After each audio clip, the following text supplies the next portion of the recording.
તમને એમ થાય છે કે આવું આપણે કરવું જોઈએ. જ્યારે તમને એમ થશે વિદ્યાર્થી તરીકે કે મારે આ કરવું છે અથવા શીખવું છે, ત્યારે જ તમે શીખી શકશો. અમારા સાયકોલોજીનો એક સિદ્ધાંત છે, the child learns then he chooses to learn. એ જ્યારે પોતે પસંદ કરે છે ત્યારે શીખે છે, અને પોતે ક્યારે પસંદ કરે એને એવી સિચ્યુએશનમાં મૂકો ત્યારે.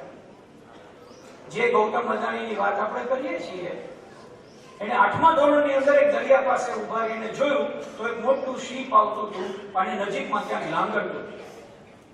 એને જઈને તેની ઘરમાં કીધું કે આપણે શીપ લેવું છે. એના બાપે કીધું કે આપણી તેવડ નથી. ત્યારથી એના મનમાં શીપ હતું, એટલે એને પોતાના ધંધાની શરૂઆત મુન્દ્રા પોર્ટથી કરી.